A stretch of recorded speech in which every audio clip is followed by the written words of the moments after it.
الرجیم بسم اللہ الرحمن الرحیم الف لام میم احسب الناس ان یترکوا ان یقولوا آمنا وهم لا یفتنون وَلَقَدْ فَتَنَّا الَّذِينَ مِن قَبْلِهِمْ فَلَيَعْلَمَنَّ اللَّهُ الَّذِينَ صَدَقُوا وَلَيَعْلَمَنَّ الْكَاذِبِينَ أَمْ حَسِبَ الَّذِينَ يَعْمَلُونَ السَّيِّئَاتِ أَن يَسْبِقُونَا سَاءَ مَا يَحْكُمُونَ مَنْ كَانَ يَرْجُو لِقَاءَ اللَّهِ فَإِنَّ أَجَلَ اللَّهِ لَآتٍ وَهُوَ السَّمِيعُ الْعَلِيمُ اللهم سبحانك لا علم لنا إلا ما علمتنا إنك أنت العليم الحكيم رب اشرح لي صدري ويسر لي أمري واحلل عقدة من لساني يفقهوا قولي رب زدنی علما یا رب صل وسلم دائما ابدا علی حبیبک خیر الخلق کلہم۔ واجب الاحترام معزز حاضرین و ناظرین کرام، اللہ تبارک و تعالیٰ کی طرف سے اس کا نازل کردہ یہ کلام انسانیت پر سب سے بڑا انعام ہے۔ قرآن اس جہان کی زندگی کے لیے انسانیت پر اللہ تبارک و تعالیٰ کا بہت بڑا احسان ہے۔ یہ قرآن اللہ تبارک و تعالیٰ کی مرضیات کا نام ہے۔ یہ اللہ کا پاک اور مقدس کلام محمد الرسول اللہ صلی اللہ علیہ وآلہ وسلم کے قلب مطہر مقدس سے ہو کر ہم تک آنے والا اللہ کے نور اور محمد رسول اللہ کے فیضان کا نام ہے۔ اس کے اندر جو کچھ بھی اللہ کی طرف سے آیا ہے اور آپ صلی اللہ تعالیٰ علیہ وآلہ وسلم نے فرمایا ہے، وہ کائنات کا سب سے بڑا حق ہے، اور اس پر ایمان لانا، اس کا ہو کر اپنی زندگی گزارنا اور اس پر اپنا سارا کچھ نچھاور کر کے اس جہان سے چلے جانا، اس کا نام ایمان ہے۔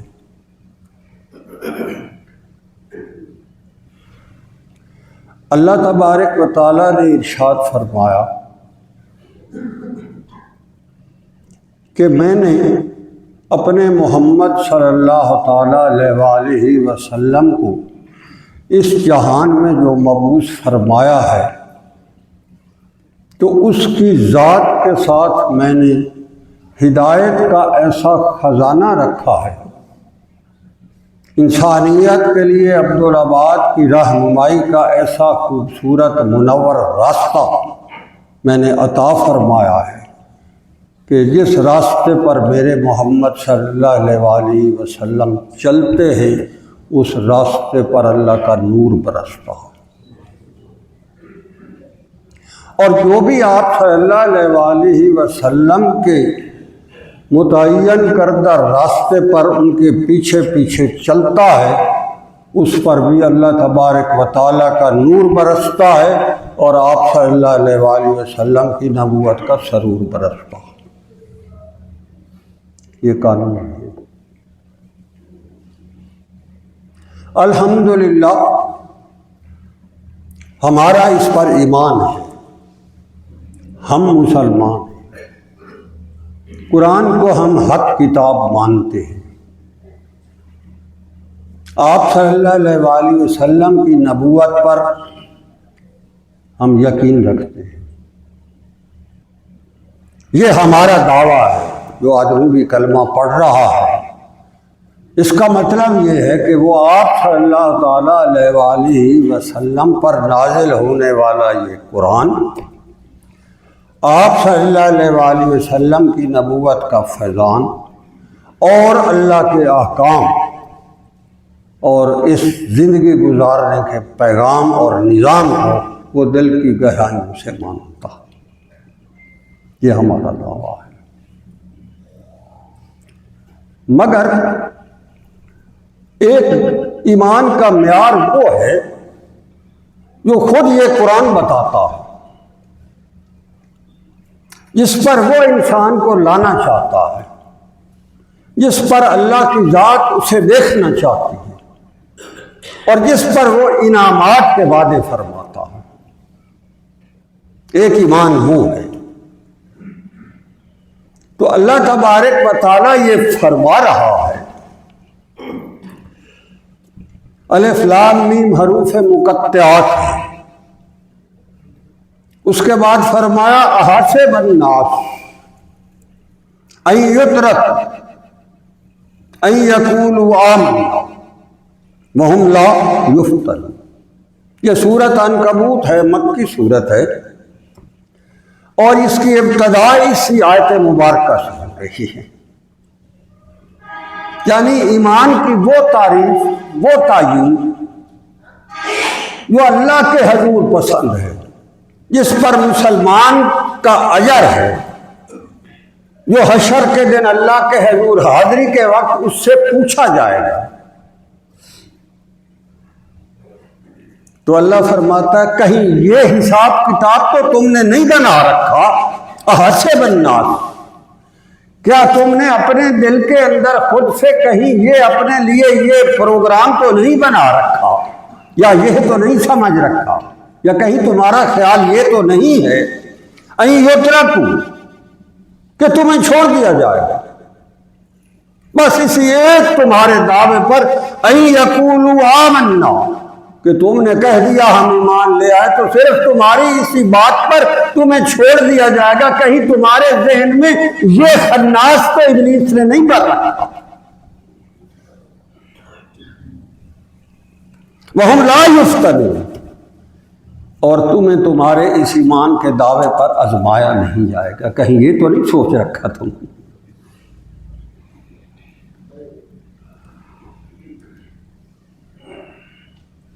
یہ ہمیں اللہ فرما رہا ہے اور ساری انسانیت کو مخاطب کر رہا ہے۔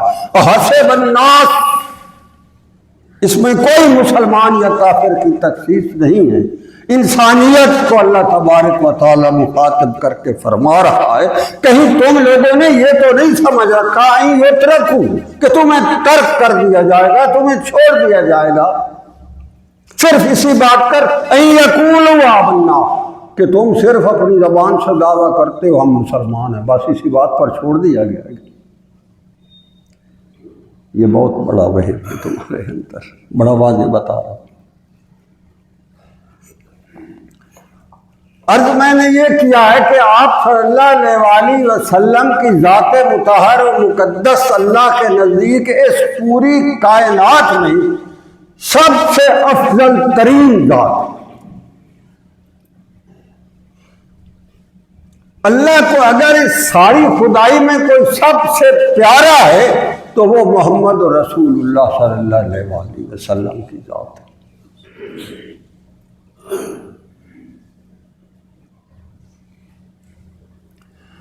اور صحابہ فرماتے ہیں کبھی اگر رات کی چاندنی میں آپ صلی اللہ علیہ وآلہ وسلم کے مقدس چہرے پر ہماری نگاہ پڑتی تو صحابہ نے قسمیں کھائی ہیں کہ آپ صلی اللہ علیہ وآلہ وسلم کا مقدس چہرہ چاند کی مہتابی اور روشنی سے زیادہ منور ہوتا تھا۔ اس پر صحابہ نے قسمیں کھائی، ہم نے یہ نظارے دیکھے۔ مگر یہ وہ چہرہ ہے جو ہمارے پاس احد کے میدان میں لہو لہان ہوا۔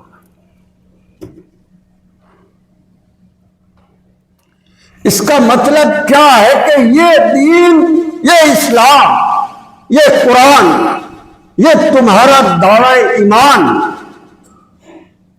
اللہ فرماتا ہے وَهُمْ لَا يُفْتَنُونَ، اگر تم نے یہ سمجھ رکھا ہے کہ تمہیں آزمائش میں نہیں دیکھا جائے گا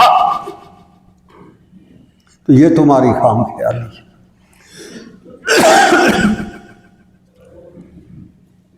آپ صلی اللہ علیہ وسلم کی حیات طیبہ میں پوری زندگی میں کیسے کیسے عجیب مارکے آئے۔ حنین کا میدان جو ہے جہاں آپ طائف کی فتح کے لیے تشریف لے جا رہے،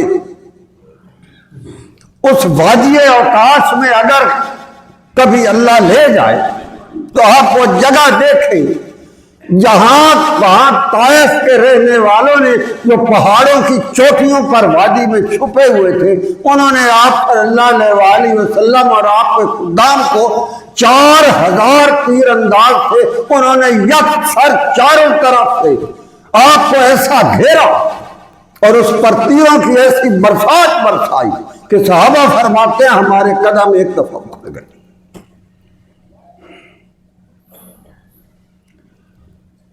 اور پھر آپ صلی اللہ علیہ وسلم جب اس وقت سواری پر سوار تو آپ نے اس سواری کو سنبھالا اور اس انتہائی نازک وقت میں آپ نے اپنی تلوار کو نیام سے نکالا اور اس کو لہرایا اور دشمنان دین کے سامنے کھڑا ہو کر آپ نے یہ نعرہ لگایا اس وادی اوقاس کے آج بھی سنگریزے اور پہاڑ کی چوٹیاں گواہ۔ حدیث شریف میں آیا نان نبی اللہ کذب، لوگوں تمہیں پتہ ہونا چاہیے میں اللہ کا نبی ہوں، اس میں کوئی غلط بیان نہیں۔ انا ابن عبد المطلب، میں عبد المطلب کا پوتا ہوں۔ سارا دشمن زمین آ کر اس پہاڑی کے اوپر کھڑے ہو کر مجھ پر تیر کی برساتیں برساتا رہے، میں پھر بھی تلوار نکال کر اللہ کے دین کی حفاظت کرتا ہوں۔ یہ تو وہ ہستی ہے جس کے بارے میں اللہ تبارک و تعالیٰ فرماتا ہے فَإِنَّكَ بِأَعْيُنِنَا، میرے محمد صلی اللہ علیہ وسلم آپ کو ہر وقت میری آنکھوں کے سامنے ہوتے۔ یہ وہ ہستی ہے جس کے بارے میں آپ صلی اللہ علیہ وسلم کی حیات طیبہ ہمارے سامنے ہے۔ ہر بندے کو اس جہان میں ایمان کا دعویٰ رکھتے ہوئے یہ اپنے گریبان میں بہرحال جھانکنا پڑے گا کہ اس کے پاس اللہ کے حضور پیش کرنے کو صرف باتیں ہیں، نعرے ہیں، جلوس ہیں، یا اللہ کے دین کی عظمت اور تقدس پر نچھاور کرنے کے لیے اس کے پاس کیا ہے۔ یہ ایمان کی کسوٹی ہے۔ آپ صلی اللہ علیہ وسلم ایک دفعہ مکہ شریف میں تشریف فرما تھے، حدیث مبارکہ صحابہ بیٹھے تھے۔ یہ وہ زمانہ تھا جب قریش مکہ مسلمان کو مکے کی گلی میں چلنے کی اجازت نہیں دیتے تھے۔ رفع حاجت کے لیے مسلمان جو ہیں صحابہ کہتے ہیں ہم رات کی تنہائی میں گھروں سے باہر نکلتے، دن کو ہم نکل نہیں سکتے تھے۔ تو صحابہ نے عرض کی یا رسول اللہ صلی اللہ علیہ وسلم آپ ہمارے حق میں دعا فرما دیں کہ اللہ تبارک و تعالیٰ کسی طرح ان مولیوں سے ہماری جان بچا دے، اللہ سے نصرت طلب فرمائے۔ تو صحابہ فرماتے ہیں آپ صلی اللہ علیہ وسلم نے فرمایا بس تمہارا یہی آ کر ایمان ختم ہو گیا، ابھی سے تو مجھے یہ کہنے لگی۔ اس سے پہلے جو امتیں تھیں ان کو جو مسلمان ہوتے تھے ان کو زندہ دیواروں کے اندر گاڑ دیا جاتا تھا اور ان کو کھڑا کر کے ان کے سر کی چوٹی میں آرے چلائے جاتے تھے۔ ان کا ایک جسم کا ٹکڑا ادھر گرتا تھا، دوسرا ادھر گرتا تھا، اور وہ تب بھی حق اور حق کا نعرہ لگاتے تھے۔ تم ابھی بس کر گئے۔ تو اللہ کہتا ہے یہ بات ذہن میں نہ رکھنا کبھی بھی حسب الناس، یہ حساب کتاب دل سے نکال دو، یترکو، کہ تم جب میرے حضور آؤ گے تو تم اسی طرح صرف اسی بات پر چھوڑ دیے جائیں گے، یقولوا آمنا، صرف تم یہی کہو گے کہ ہم مسلمان ہیں، اسی بات پر میں چھوڑ دوں گا، وہم لا یفتنون، اور تمہیں آزمائشوں میں نہیں ڈالوں گا۔ تم کیا سمجھتے ہو؟ تمہارا امتحان ہوگا، زندگی کے ہر قدم پر امتحان ہوگا، ہر فیصلے پر امتحان ہوگا۔ ایک طرف دنیا داری ہوگی، ایک طرف اپنے ذاتی معاملات ہوں گے، ایک طرف پریشر ہوگا، ایک طرف محمد رسول اللہ کی سنت خیر الانام ہوگی، اور تمہیں کھڑا کر کے یہ دیکھا جائے گا کہ تم کون سے راستے پر چلتے ہو، کیا کرتے ہو، کیا فیصلہ کرتے ہو۔ اللہ کو سب سے زیادہ اگر اس کائنات کے اندر کوئی چیز پسند ہے تو وہ ہے جو اللہ کی طرف سے قرآن بن کر آیا، محمد رسول اللہ کی زبان حق ترجمان سے ہم تک آیا اور آج بھی ہمارے اوپر موجود ہے۔ ایک طرف تمہارے سامنے قرآن ہو، سنت خیر الانام ہو، اور دوسری طرف ساری دنیا ہو، اور اگر تم دنیا کو چھوڑ کر اللہ کے دین کے ساتھ وفا کرتے ہو، اللہ کہتا ہے تمہارے اس ایمان کو میں مانوں گا۔ فرمایا تم کیا سمجھ بیٹھے ہو کہ صرف تمہارے زبانی جمع خرچ پر میں تمہارے بارے میں فیصلہ کر دوں گا؟ یہ نہیں ہو۔ ایک اور جگہ پتہ کیا کہتا ہے؟ افحسبتم انما خلقناکم عبثا وانکم الینا لا ترجعون، تم نے کیا حساب کتاب جوڑ رکھا ہے کہ تم میرے حضور آؤ گے نہیں؟ ابس میں نے تمہیں ایسے ہی ابس بنا دیا ہے، میلے کے لیے بنا دیا، صرف کھانے پینے کے لیے، گپ شپ کے لیے۔ اس جہان کی زندگی میں تم نے اپنی مرضی سے جینا ہے یا میری مرضی سے رہنا ہے، یہ فیصلہ کرنا پڑے گا۔ اس کو ایمان کہا جاتا ہے۔ اسی پر اللہ کے حضور صلی اللہ علیہ وسلم نے اپنی جانوں کے نذرانے پیش کیے۔ آپ صلی اللہ علیہ وآلہ وسلم جب غزوہ احد کی شہداء کو دفنا رہے تھے تو اس میں ایک آپ صلی اللہ علیہ وآلہ وسلم کے چاچے بھی تھے، حضرت حمزہ۔ جب شہداء احد کے جسموں کو اکٹھا کیا گیا تو حضرت حمزہ رضی اللہ تعالیٰ عنہ کے جسم کے مختلف ٹکڑے مختلف جگہوں سے اٹھائے گئے۔ جب انہیں شہید کیا گیا تھا تو ان کے جسم کو چاک کر کے ان کے مختلف ٹکڑے کیے گئے تھے، اور وہ قریش نے بانٹے تھے، اور کئیوں نے چبا کر نفرت کے طور پر زمین پر پھینک دیے تھے۔ وہ ٹکڑے اٹھائے گئے حضرت محمد صلی اللہ علیہ وسلم کے چچا حمزہ کے، اور آپ نے اپنی چادر مبارک دی اور اس چادر میں وہ ٹکڑے رکھے گئے۔ آپ نے اسی طرح اٹھا کر اس کو جب لحد میں اتارا تو صحابہ کہتے آپ صلی اللہ علیہ وآلہ وسلم جس قدر اس دن روئے، نہ کبھی اس سے پہلے اور نہ کبھی بعد میں ہم نے ایسا روتے ہوئے محمد رسول اللہ کو دیکھا۔ اللہ کہتا ہے یہ ایمان لاؤ گے تو پھر میرے پاس آنا۔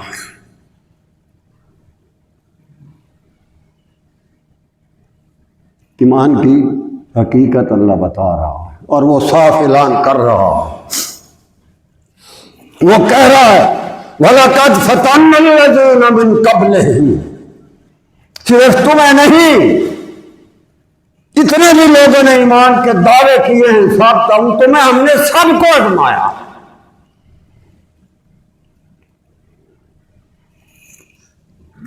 فَلَيَعْلَمَنَّ اللَّهُ الَّذِينَ صَدَقُوا وَلَيَعْلَمَنَّ الْكَاذِبِينَ۔ دنیا کو میں دکھاتا ہوں کہ کون سچا ہے اور کون کاذبین، کون جھوٹ بول رہا ہے، میرے دین کے ساتھ جھوٹ بول رہا ہے، فراڈ کر رہا ہے، دو نمبری کر رہا ہے، صرف باتوں میں خوش کرنے کی کوشش کر رہا ہے، اللہ کے دین کی عظمت اور تقدس کی پاسداری کے اوپر غیرت ایمانی نہیں دکھا رہا، زبانی جمع خرچ کر رہا ہے۔ اور پھر وہ کہتا ہے جب میرے حضور آؤ گے تو اصل میلہ تو وہاں لگے گا بھائی۔ یہ تو حقیقت ہے، ہر مسلمان یہ مانتا ہے کہ اللہ کے حضور حاضری ہے، اور اس نے جو اس دن کے عجیب و غریب احوال اپنے پاک کلام میں بتائے ہیں۔ آپ صلی اللہ علیہ وآلہ وسلم کی حدیث ہے کہ 1000 سال لوگ اس میدان حشر میں کھڑے رہیں گے، اور 1000 سال تک ان کے جسموں کو جنبش کرنے کی اجازت نہیں ہوگی۔ یہ حدیث ہے سارے۔ 50,000 سال کا جو ایک دن ہوگا، آپ اندازہ کریں، اس میں 1000 سال تو ہر بندہ جو ہے وہ سو حرکت کھڑا رہے گا۔ وہاں آپ کے قدموں کی آہٹ سنائی نہیں دے گی۔ یہ قرآن ہے۔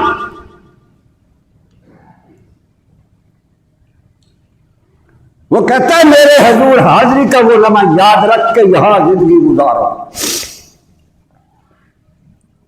سنت خیر الانام پر حادثہ اور تمسخر یہاں مہنگا پڑے گا۔ اگر اللہ کے حضور وہاں کھڑے ہو کر اپنی پہچان کرانی ہے تو یہاں محمد رسول اللہ کے دین کی عظمت اور تقدس پر جان لگانی، وہ ایمان کا تقاضا۔ وہ کہہ رہا ہے ہم حسب الذین یعملون السیئات ان یسبقونا، تمہارا کیا خیال ہے کہ تم ہم سے وہاں سبقت لے جاؤ گے، مجھے ہرا لو گے، مجھ سے بچ جاؤ گے، اپنی باتوں میں لگا کر مجھ سے بھاگ جاؤ گے؟ تم کیا سمجھتے؟ ہم ہاتھ سے، یہ ساری آیتیں جو ہے آپ دیکھیں ہاتھ سے بات حساب کتاب سے شروع ہو رہی۔ یہ حساب کتاب لگانے دین کے معاملے میں چھوڑ دو، کھڑے ہو جاؤ اللہ کے نام کے لیے۔ اس قرآن کی عظمت اور تقدس کو اپنی زندگی کا اوڑھنا بچھونا بنانے کے لیے سارے دنیاوی مفادات کو ٹھوکر مار۔ قرآن اور اسلام کی عظمت اور تقدس کی پاس پانے کے لیے بدر اور احد اور خندق اور حنین اور فتح مکہ اور تبوک کی اور خندق کی تمہیں وہ نشانیاں یاد آنی چاہیے جو محمد رسول اللہ نے فرمائی۔ آپ کا کیا خیال ہے جو خندق کا میدان ہے جہاں آج ہم جا کر وہاں دیکھتے ہیں، زیارت کرتے ہیں، آسان کام تھا؟ صحابہ فرماتے ہیں کہ آپ صلی اللہ تعالیٰ علیہ وسلم جب وہ ہتھوڑے پکڑ کر خود چٹانوں پر ضربے لگاتے تھے تو آپ کے پیٹ مبارک سے آپ کا کپڑا ہٹ جاتا تھا، اور ہم دیکھتے تھے کہ آپ کے پیٹ کے اوپر اس گرد کی لکیریں موجود ہوتی تھی، گرد کے ذرے موجود ہوتے تھے۔ یہ وہ ذات ہے جس کے بارے میں اللہ کہتا ہے فَإِنَّكَ بِأَعْيُنِنَا، میرے محمد آپ تو ہماری آنکھوں کے سامنے رہتے ہیں۔ یہ وہ ہستی ہے جو اللہ کے دین کے لیے ضربے لگا رہی ہے اور گرد اٹھتی ہے، اور آپ کے جسم مبارک کو گرد کے ذرے ڈھانپ لیتے مگر محمد رسول اللہ میدان میں کھڑے نظر آتے۔ کہتا میں نے یہاں پر کھنائی، اللہ کے دین کے ساتھ جو مرضی کھلواڑ ہوتے رہے، ہم مسلمانی کے دعوے کرتے رہے اور پھر آنکھ بچا کر گزرتے رہے، اور اللہ کہتا ہے جب ہمارے حضور آؤ گے تو بات ہوگی۔ تم کیا سمجھتے ہو؟ ام حسب الذین یعملون السیئات ان یسبقونا، تم ہم سے سبقت لے جاؤ گے، ہم سے بچ جاؤ گے، صرف باتیں کر کے ہمارے تم کمرے سے نکل جاؤ گے؟ اللہ کہتا ہے جو یہ سمجھ کے یہاں پر رہا ما یحکمون، وہ غلط فیصلہ کیے بیٹھا، وہ زندگی کا غلط فیصلہ کیے بیٹھا ہے۔ ہاں جس کو یہ پتا ہے من کان یرجو لقاء اللہ، جس کو پتا ہے مجھے آج دن اللہ کے حضور کھڑا ہونا، حاضری ہونی ہے۔ یہ ساری کرو فر، یہ ساری مصروفیتیں، یہ سارے کے سارے تمہارے دن رات کے جو ہے یہ چل چلاؤ، یہ جب ختم ہو جائیں گے اللہ کے حضور حاضری ہوگی تو وہ کہتا ہے تمہیں پتہ ہونا چاہیے من کان یرجو لقاء اللہ، اللہ سے ملاقات، میری حضور ملاقات کا وقت مقرر ہے۔ فإن أجل الله لآت، تو وہ آ رہا ہے، لآت آیا کھڑا ہے۔ سانس کی ڈوری کسی وقت بھی کسی کی ٹوٹ سکتی ہے۔ کہتا یہ آیا کھڑا ہے، تمہیں پتہ ہونا چاہیے اس بات کا۔ لاجل اللہ آت، آ گیا ہے۔ وَهُوَ السَّمِيعُ الْعَلِيمُ، میں سب سنتا رہتا ہوں جو میرے دین کے ساتھ تم بیٹھکوں میں باتیں کرتے ہو، جو تبصرے کرتے ہو، جو مخول مذاق کرتے ہو، جس طرح کے نظریات تم شو کرتے ہو، جو میرے دین کے معاملے میں تمہارے اپنے جو خیالات ہوتے ہیں، کہتا میں سب سنتا رہتا ہوں۔ وَهُوَ السَّمِيعُ الْعَلِيمُ، اور مجھے سارا پتہ ہے کہ میرے دین کے ساتھ یہ کیا کر رہا ہے۔ کل جب میرے حضور آؤ گے اور تمہارے سانس کی لڑی ٹوٹے گی، تمہیں سمجھ آ جائے گی کہ اللہ کے دین کی عظمت اور تقدس اور ایمان کیا تھا اور تم کیا کرتے رہے۔ میرے بھائی آج یہ زندگی کا وقت جو اللہ نے ہمیں دے رکھا ہے، اس کو قیمت سمجھو، ان لمحات کو اپنی زندگی کا قیمتی ترین اثاثہ بناؤ، اللہ کے پاک نام کو بیچ میں لاؤ، اپنے دل کی دھڑکنوں میں اللہ کے نام کو سجاؤ، اپنے سانسوں کی آمد اور رفت میں اس کی مہک بناؤ، اور اپنے دلوں کو اللہ کے پاک نام سے منور کرو۔ کل کو اللہ کے حضور کھڑے ہوں گے تو تمہارے وہ لمحے، تمہارے وہ سانس، تمہاری وہ دھڑکنیں جو اللہ کے پاک نام کے لیے مختص تھی، ان کا مول پڑے گا، اس کی قیمت وہاں سمجھ آئے گی۔ وہ کہہ رہا ہے میں سب کچھ دیکھ بھی رہا ہوں اور میں سب کچھ سن رہا ہوں، میرے سے بچ نہیں سکو گے، اپنے ایمانوں کو یہاں پرکھ لو، سمجھ جاؤ، حقیقت کو پہچان لو، اللہ کے اس قرآن کے پاک پیغام کی گہرائی تک جاؤ، اپنے ایمانوں کو کسوٹی پر کس کر دیکھ لو کہ ہم کہاں کھڑے ہیں اور اللہ کا قرآن ہمیں کہاں دیکھنا چاہتا ہے۔ اللہ کریم توفیق عمل عطا فرمائے۔ وآخر دعوانا الحمد۔